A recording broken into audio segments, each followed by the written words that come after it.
Hi friends, welcome back to Vismith vision. So ഈ വീഡിയോയിലൂടെ share ചെയ്യുന്നത് +1 ട്രാൻസ്ഫർ അപേക്ഷ ക്ഷണിച്ചിട്ടുണ്ട്. സോ നിങ്ങൾക്ക് അപ്ലൈ ചെയ്യേണ്ട ഡേറ്റ് ആൻഡ് അതിൻ്റെ ഡീറ്റെയിൽസ് പറയുന്നുണ്ട്. അതോടൊപ്പം തന്നെ ഇത് ആർക്കൊക്കെയാണ് അപ്ലൈ ചെയ്യാൻ പറ്റുന്നത് ആൻഡ് ഈ community quota, sports quota തുടങ്ങിയവയിലൊക്കെ admission കിട്ടിയ വിദ്യാർത്ഥികൾക്ക് ഈ ട്രാൻസ്ഫറിന് അപ്ലൈ ചെയ്യാൻ സാധിക്കുമോ, ആൻഡ് ഇപ്പോൾ ട്രാൻസ്ഫറിന് അപ്ലൈ ചെയ്തതിന് ശേഷം ഇപ്പം നമുക്ക് ഫസ്റ്റ് തന്നെ ട്രാൻസ്ഫർ കിട്ടണമെങ്കിൽ നമ്മൾ എന്തൊക്കെയാണ് ശ്രദ്ധിക്കേണ്ടത് തുടങ്ങിയെല്ലാം ഈ വീഡിയോയിലൂടെ ഷെയർ ചെയ്യുന്നതായിരിക്കും.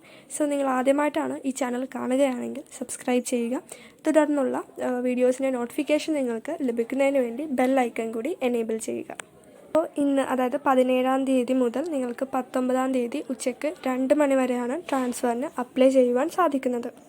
ഇപ്പോൾ HSCAP-ലൂടെ നിങ്ങൾ ലോഗിൻ ചെയ്തതിന് ശേഷം നിങ്ങൾക്ക് അപ്ലൈ ഫോർ ട്രാൻസ്ഫർ എന്ന ഓപ്ഷനിലൂടെ ഇപ്പോൾ പ്രസിദ്ധീകരിക്കും, ഒരു വേക്കൻസി ലിസ്റ്റ് പ്രസിദ്ധീകരിക്കും. സോ ആ ലിസ്റ്റിൽ ഉള്ള സ്കൂളിലേക്കായിരിക്കും നിങ്ങൾക്ക് ട്രാൻസ്ഫറിന് വേണ്ടി അപ്ലൈ ചെയ്യാൻ സാധിക്കുന്നത്. ഇപ്പം നിങ്ങൾ ആഗ്രഹിക്കുന്ന സ്കൂളിൽ ആ കോമ്പിനേഷനിലൊക്കെ വേക്കൻസീസിൻ്റെ ബേസിസിലായിരിക്കും നിങ്ങൾക്ക് അതിന് അപ്ലൈ ചെയ്യുവാൻ സാധിക്കുന്നത്. ഈ ട്രാൻസ്ഫറിലൂടെ നിങ്ങൾ പഠിച്ചുകൊണ്ടിരിക്കുന്ന ആ സ്കൂളിൽ, ഇപ്പം നിങ്ങൾ സയൻസ് എടുത്ത ഒരു വിദ്യാർത്ഥിയാണെങ്കിൽ നിങ്ങൾക്ക് കൊമേഴ്സിലേക്ക് ഒരു കോമ്പിനേഷൻ ട്രാൻസ്ഫറിന് നിങ്ങൾക്ക് അപ്ലൈ ചെയ്യാം. ഇനി ഇപ്പം നിങ്ങളുടെ ജില്ല ഇപ്പോൾ എറണാകുളം ജില്ലയാണെങ്കിൽ എറണാകുളം ജില്ലയിൽ വേറൊരു സ്കൂളിലേക്ക് നിങ്ങൾക്ക് ട്രാൻസ്ഫറിന് വേണ്ടി അപ്ലൈ ചെയ്യാം. ആൻഡ് ഇപ്പം നിങ്ങൾക്ക് വേറൊരു സ്കൂളിലേക്ക്, വേറൊരു കോഴ്സിലേക്കും നിങ്ങൾക്ക് ട്രാൻസ്ഫറിന് വേണ്ടി അപ്ലൈ ചെയ്യാം. അതായത് ഇപ്പോൾ എറണാകുളം ജില്ലയിൽ ഒരു സ്കൂളിൽ നിങ്ങളിപ്പോൾ സയൻസ് പഠിക്കുകയാണ്.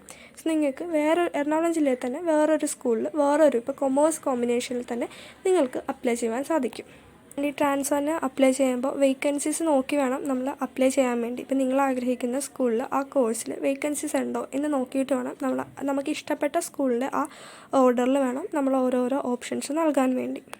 ആൻഡ് അതുപോലെ തന്നെ ഏതെങ്കിലും ഒരു സ്കൂളിൽ നിങ്ങൾ ട്രാൻസ്ഫറിന് വേണ്ടി അപ്ലൈ ചെയ്യരുതും. അത് നിങ്ങൾ കറക്റ്റായിട്ട് ബേസ് ചെയ്ത് നോക്കിയിട്ട് വേണം അപ്ലൈ ചെയ്യാൻ വേണ്ടി. ഇപ്പോൾ നമുക്ക് ഫസ്റ്റ് ട്രാൻസ്ഫറിൽ തന്നെ നിങ്ങൾക്ക് കിട്ടിയാൽ നിങ്ങൾ എന്തായാലും ആ കോളേജിൽ നിങ്ങൾ ട്രാൻസ്ഫറിന് വെച്ച ആ കോഴ്സിൽ നിങ്ങൾക്ക് ജോയിൻ ചെയ്യേണ്ടി വരും. നിങ്ങൾക്കത് ക്യാൻസൽ ചെയ്യാൻ പറ്റുന്നതായിരിക്കില്ല. സോ ഇനി ഇത് ആർക്കൊക്കെയാണ് ഈ ട്രാൻസ്ഫർ അലോട്ട്മെൻറ്റിന് അപ്ലൈ ചെയ്യാൻ പറ്റുന്നത് എന്ന് നോക്കാം. അതായത് ഇപ്പം മെറിറ്റ് അടിസ്ഥാനത്തിൽ നിങ്ങൾക്ക് അഡ്മിഷൻ കിട്ടിയ വിദ്യാർത്ഥികൾക്ക് നിങ്ങൾക്ക് അപ്ലൈ ചെയ്യാൻ സാധിക്കുന്നതാണ്. ആൻഡ് ഈ കമ്മ്യൂണിറ്റി കോട്ട, മാനേജ്മെൻറ്റ് കോട്ട, സ്പോർട്സ് കോട്ട തുടങ്ങിയവയിൽ അഡ്മിഷൻ കിട്ടിയ വിദ്യാർത്ഥികൾക്ക് ഈ ട്രാൻസ്ഫറിന് അപ്ലൈ ചെയ്യുവാൻ സാധിക്കുന്നതായിരിക്കില്ല. സോ ഇനി ഇതുമായി ബന്ധപ്പെട്ട് നിങ്ങൾക്ക് എന്തെങ്കിലും ഡൗട്ട് ഉണ്ടെങ്കിൽ നിങ്ങൾക്ക് കമൻറ്റിൽ ചോദിക്കാവുന്നതാണ്.